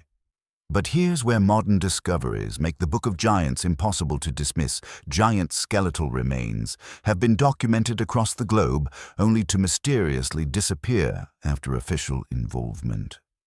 In the late 19th and early 20th centuries, American newspapers regularly reported discoveries of enormous human skeletons. The New York Times, the Washington Post, and hundreds of local papers documented finds of skeletons ranging from 8 to 12 feet tall, often with double rows of teeth and 6 fingers, exactly matching the Book of Giants descriptions. The Smithsonian Institution was frequently mentioned as taking possession of these remains for study. Yet today, the museum denies having any such specimens. Freedom of Information Act requests about these skeletons are met with claims that no records exist despite contemporary newspaper accounts specifically naming Smithsonian officials and providing detailed documentation of the transfers. This pattern, discovery, documentation, official involvement, disappearance has repeated hundreds of times across multiple continents. Archaeological evidence adds weight to the Book of Giants' claims about advanced pre-flood technology. Out-of-place artifacts. Ooh parts have been discovered in geological strata that predate conventional human civilization by millions of years. Metallic spheres with precise grooves found in South African mines dated to 2.8 billion years ago. A hammer with a wooden handle partially turned to coal found in Texas limestone dated to 400 million years ago. These artifacts suggest that advanced civilizations, possibly the Nephilim culture described in the Book of Giants, existed in deep prehistory. The text's description of the flood as a targeted extinction event rather than random divine wrath takes on new meaning when examined through a genetic lens. Modern DNA studies have revealed that humanity experienced a severe genetic bottleneck approximately 70,000 years ago, with the effective population dropping to perhaps as few as 3,000, 10,000 individuals.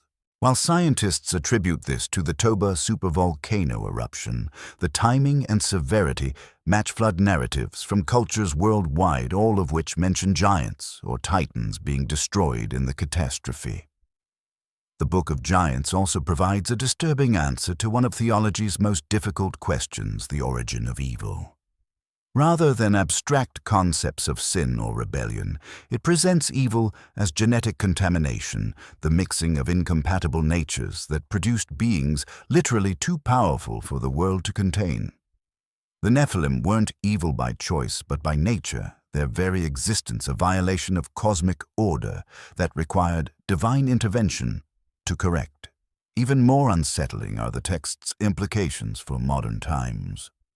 The Book of Giants mentions that some Nephilim survived the flood, taking refuge in deep caves and remote mountains. It describes how their disembodied spirits, unable to enter either heaven or hell, would remain on earth as demons continuing to influence human affairs. This detail correlates disturbingly with modern reports of giant discoveries in remote locations and military encounters with oversized humanoids in Afghanistan and other mountainous regions. The systematic suppression of the Book of Giants across multiple religious traditions suggests coordinated effort to hide this history. Judaism excluded it from the Tanakh, despite its clear connection to Genesis. Christianity banned it from the biblical canon, despite its popularity in early churches. Islam acknowledges the existence of the Nephilim, called Gibborim, but provides few details. This cross-cultural suppression indicates that religious authorities understood the text's implications were too dangerous for public consumption. Why would this knowledge be considered so dangerous? Consider the implications if the Nephilim were real. It would mean that non-human intelligences have directly interfered with human genetics. It would prove that ancient texts describing gods mating with humans weren't mythology, but history. It would suggest that modern humans might carry Nephilim genetics, that certain bloodlines might trace back to these hybrid beings. Most disturbingly, it would mean that the demons of religious tradition might be the displaced consciousness of a previous hybrid species still influencing human events. The Slave Bible. Scripture as chains. In a climate-controlled display case at the Museum of the Bible in Washington, D.C., sits one of the most disturbing artifacts in religious history, a Bible from which 90% of the Old Testament and 50% of the New Testament have been deliberately removed. Published in London in 1807 and distributed throughout the British West Indies, this Slave Bible represents perhaps the most calculated and cynical manipulation of sacred text ever documented.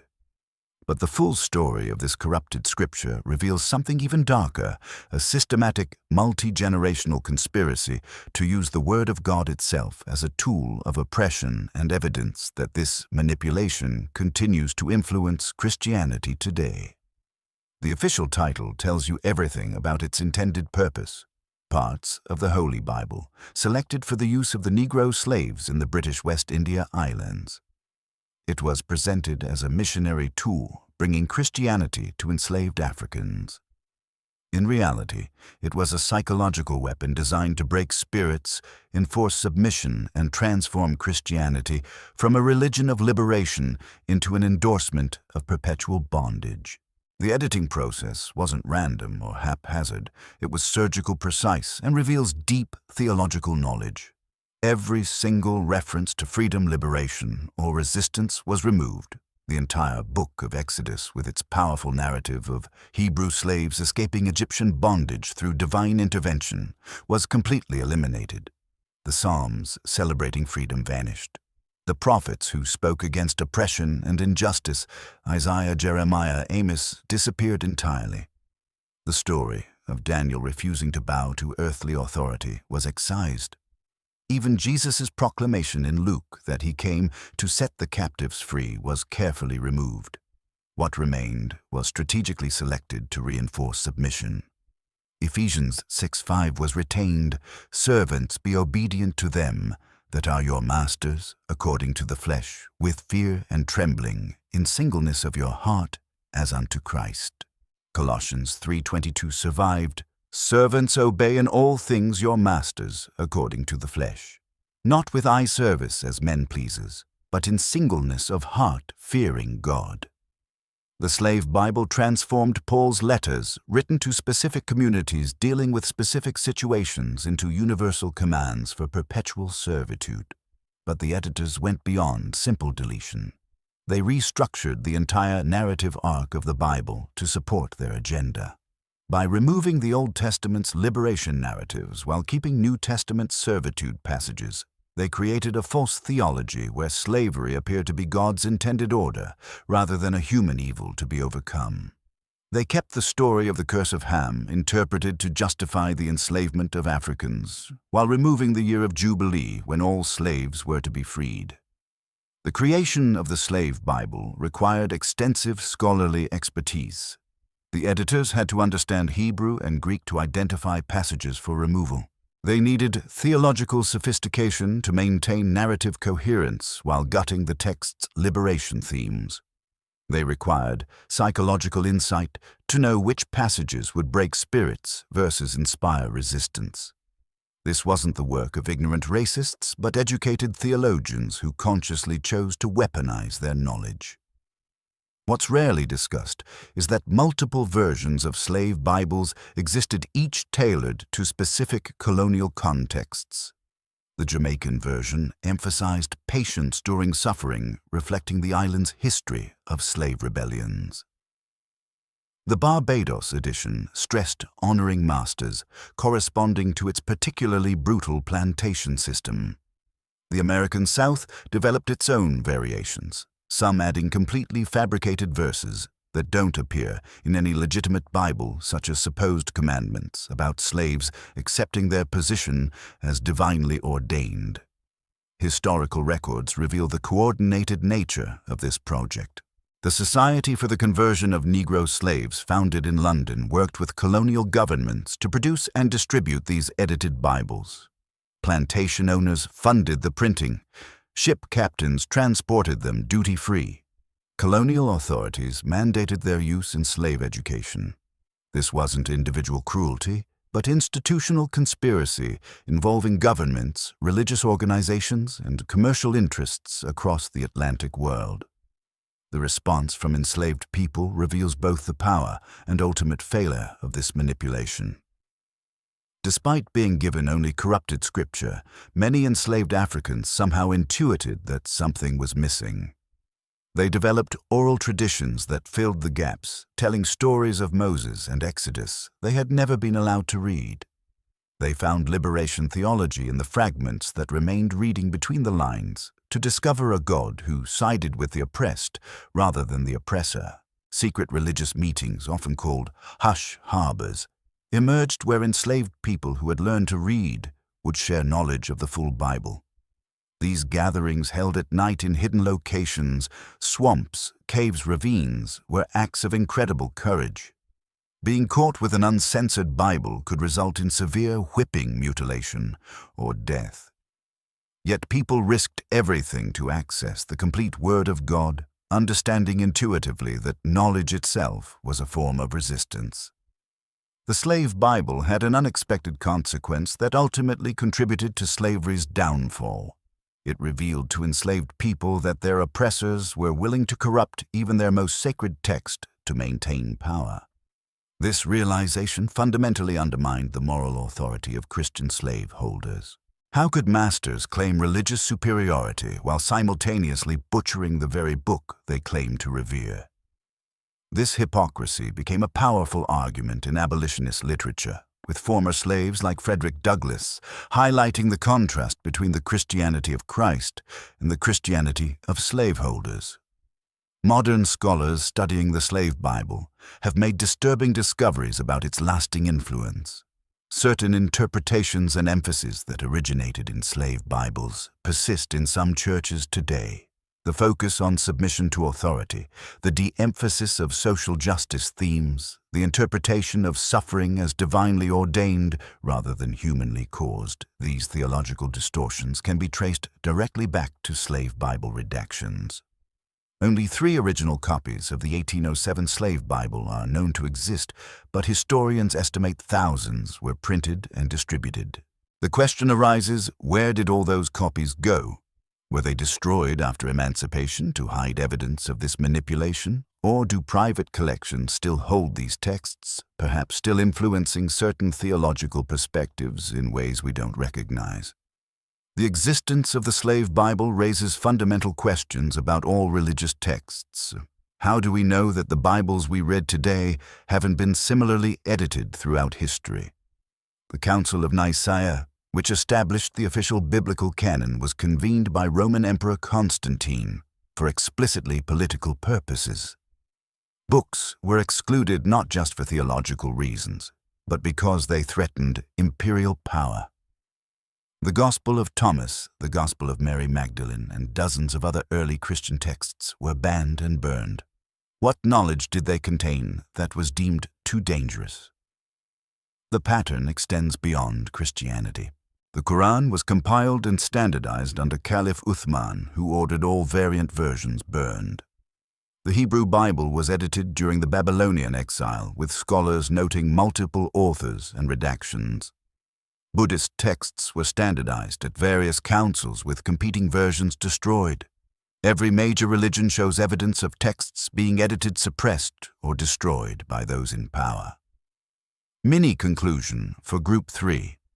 These 3 forbidden texts, the Apocalypse of Peter, the Book of Giants, and the Slave Bible, reveal a pattern of systematic knowledge suppression that spans millennia and crosses cultural boundaries. Whether it's visions of the afterlife deemed too specific, Account of prehistory considered too threatening, or scripture deliberately corrupted for oppression, each case demonstrates that those in power have consistently hidden, destroyed, or manipulated texts that challenge their authority. The existence of these documents proves that our received wisdom, whether religious or historical, has been filtered through layers of censorship and control. The Apocalypse of Peter shows that early Christianity was far more diverse in its beliefs about salvation and the afterlife than modern churches admit. The Book of Giants suggests that human origins involve non-human intelligences and prehistoric civilizations that religious institutions don't want us to know about. The Slave Bible proves that even in recent history, sacred texts have been weaponized for social control. Together, they force us to question not just what we know, but what we've been prevented from knowing. How many other crucial documents have been erased from history? How many spiritual insights, historical truths, and revolutionary ideas have been suppressed because they threatened existing power structures? The answer might be hiding in Vatican vaults, museum basements, private collections, and perhaps most disturbingly, in the edited and redacted texts we still consider sacred today. When we step back and examine these 7 mysteries as a constellation rather than isolated points of light, a disturbing pattern emerges that transcends categories and spans millennia.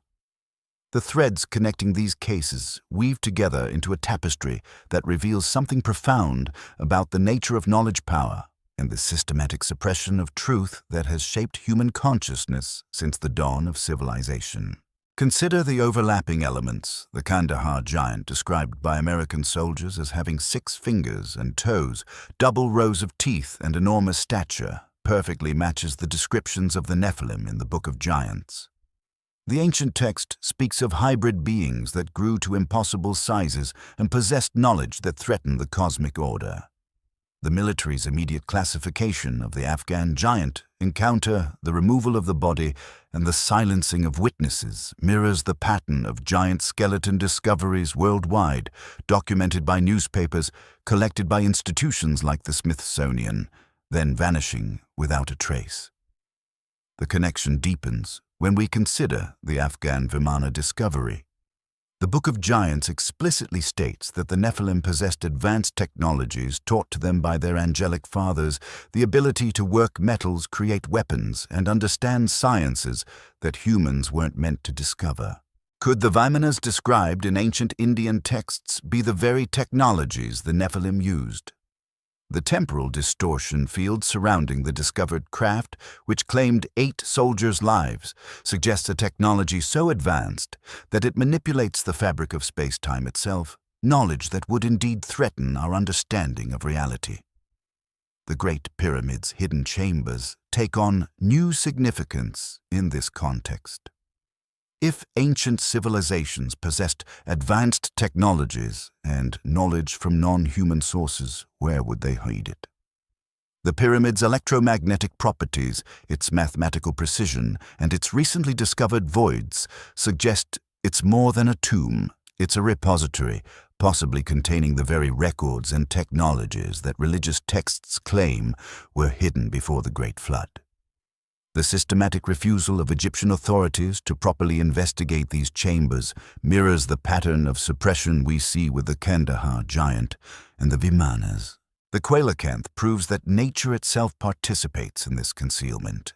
If a 5-foot fish can hide in the ocean for 65 million years, evading our entire civilization's detection, then stories of surviving Nephilim hidden Vimanas and undiscovered chambers become not just possible, but probable.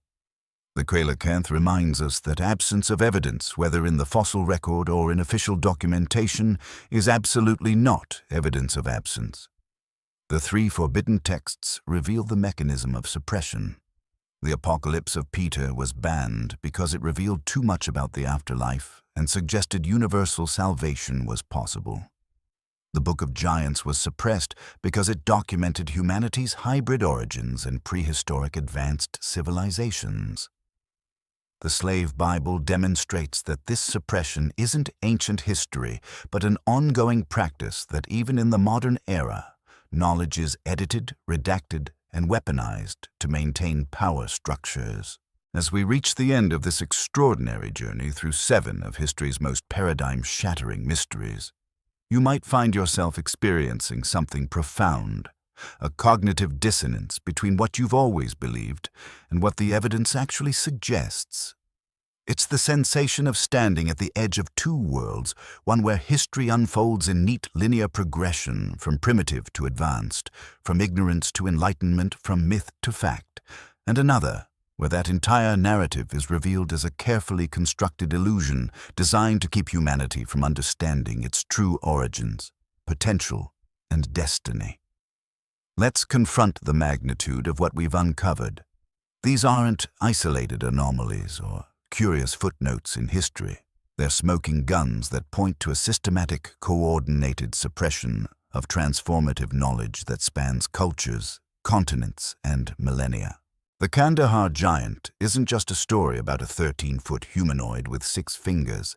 It's proof that parallel branches of humanity may still exist hidden in the planet's most remote regions, their existence classified at the highest levels of military secrecy.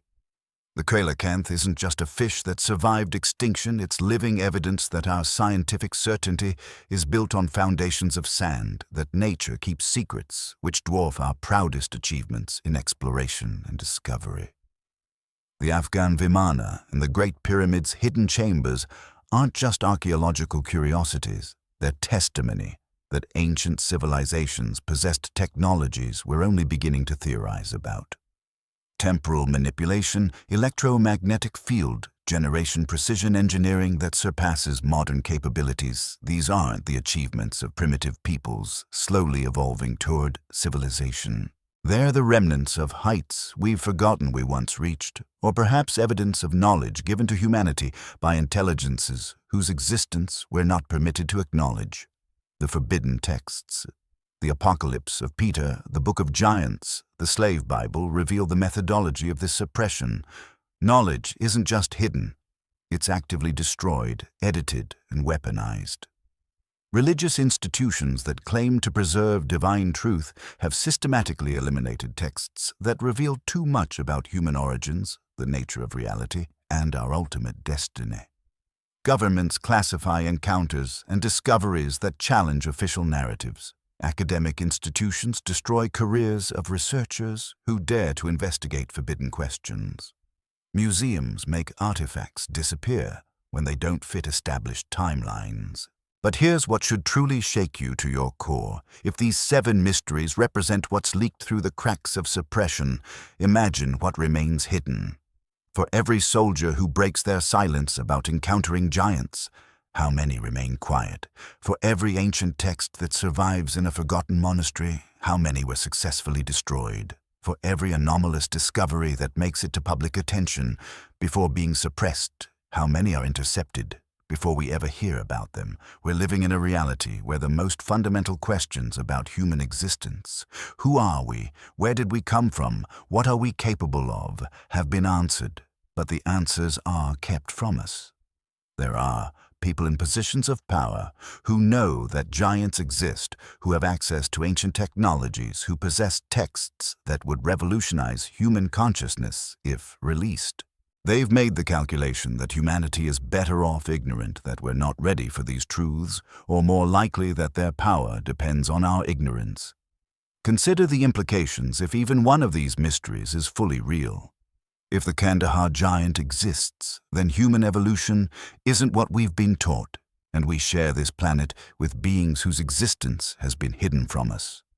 If ancient Vimanas are real, then human history involves rises and falls of technological civilizations that make our current achievements look primitive. If the hidden chambers in the Great Pyramid contain intact ancient records, then everything we believe about human origins could be wrong.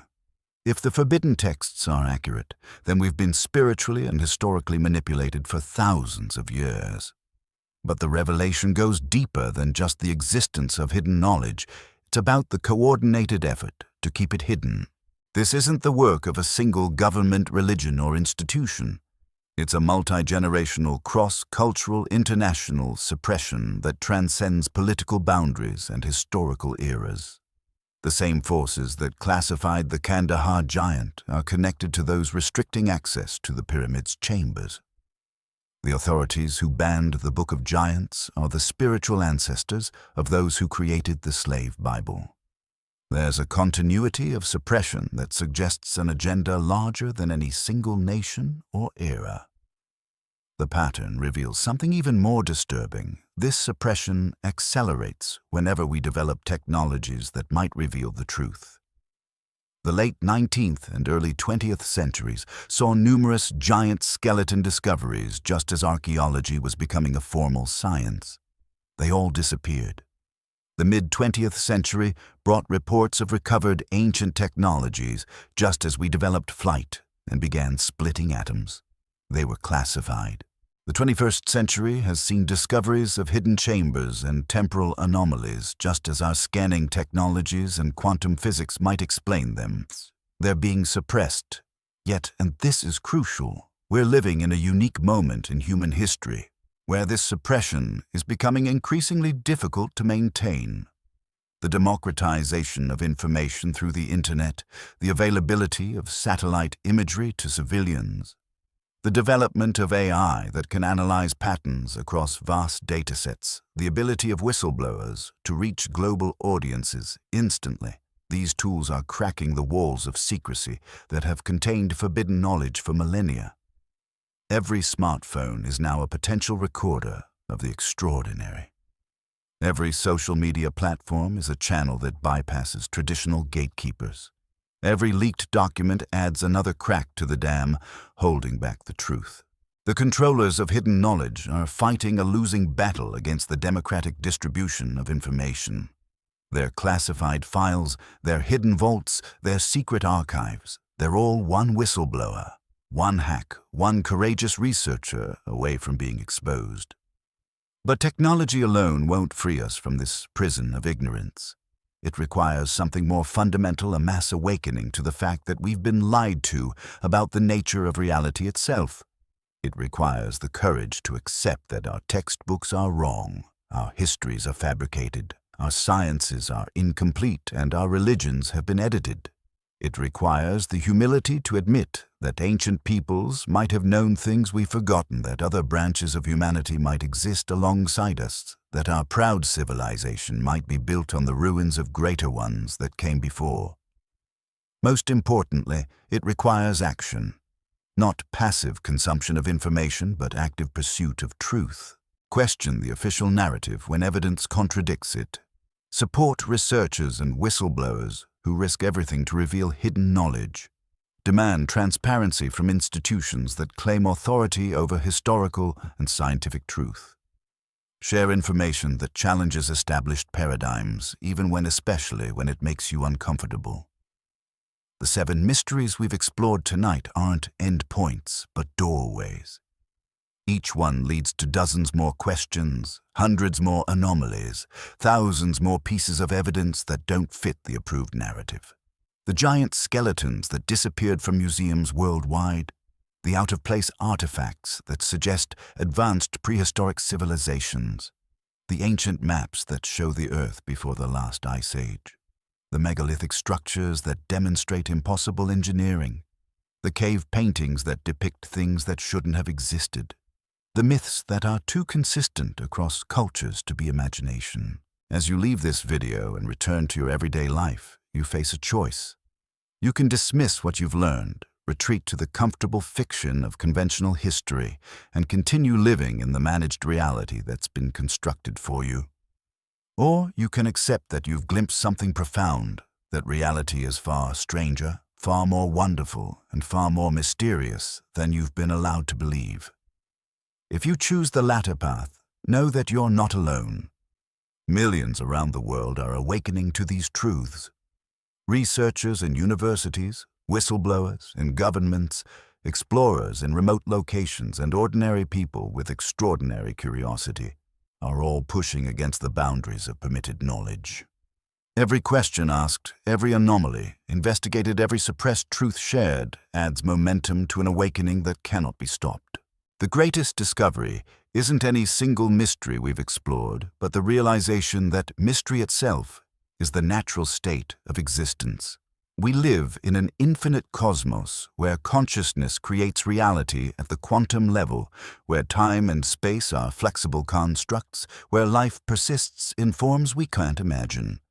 The 7 mysteries we've examined are drops in an ocean of wonder that surrounds us, if only we have the courage to acknowledge it. So here's my challenge to you. Choose one of these mysteries that resonated with you most deeply.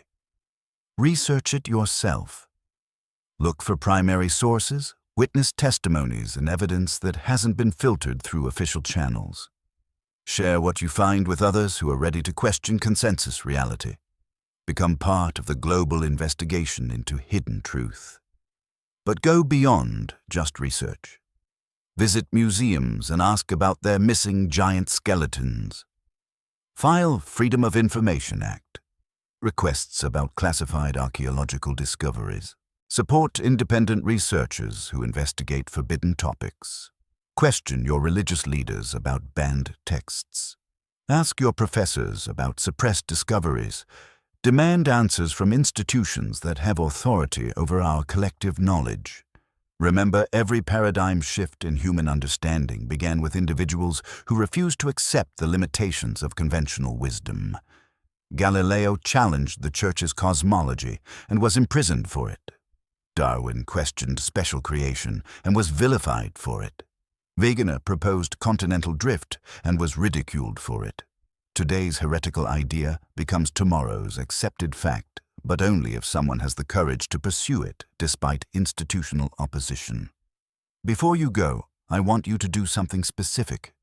In the comments below, tell me which of these 7 mysteries shocked you the most and why. But more importantly, share what you're going to do about it. Will you research the Kandahar Giant encounters? Will you investigate the hidden chambers in the pyramid? Will you seek out the forbidden texts? Will you look for evidence of ancient advanced technologies in your own area?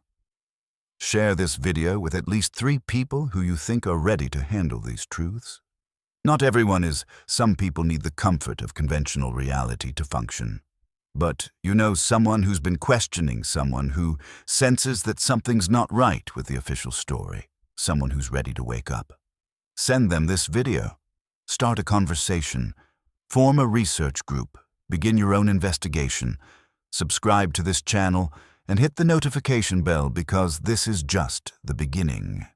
We'll be diving deeper into each of these mysteries, interviewing whistleblowers, analyzing suppressed documents, and revealing new discoveries that challenge everything we think we know. The journey to truth isn't a destination, but a continuous path of revelation, and we're walking it together. But remember, this above all, the truth isn't just out there, waiting to be discovered. It's been here all along, hidden in plain sight. Suppressed in classified files, buried in remote locations, and encoded in ancient texts. The question isn't whether these mysteries are real. The evidence, despite systematic suppression, is overwhelming. The question is whether humanity is ready to accept what their reality means for everything we thought we knew. The controllers of hidden knowledge believe we're not ready, that we're too primitive, too violent, too divided to handle the truth about our origins and potential. They believe we need to be managed, controlled, and fed carefully crafted narratives that maintain order even if they're lies. They might even believe they're protecting us, but I believe differently. I believe humanity is ready for the truth no matter how challenging. I believe we have the right to know our real history, our true origins, and our full potential. I believe the lies have caused more harm than the truth ever could. And I believe that once enough people awaken to these realities, no force on earth will be able to maintain the suppression that has defined human consciousness for millennia. The 7 mysteries we've explored tonight are cracks in the dam. The water of truth is already seeping through. Soon that dam will burst, and when it does, humanity will finally be free to discover what we really are, where we really came from, and what we're truly capable of becoming. The revelation has begun. The question is, will you be part of it? Which of these 7 mysteries shocked you the most? What forbidden knowledge do you think is still being hidden from humanity? And most importantly, what are you going to do now that you know the truth is far stranger than fiction. Share your thoughts in the comments below. Share this video with others who are ready to question everything. And remember, the truth doesn't care whether you believe it or not. It simply is. And once you've seen it, you can never really go back to the comfortable darkness of ignorance. The choice is yours. Choose wisely, choose courageously, choose truth.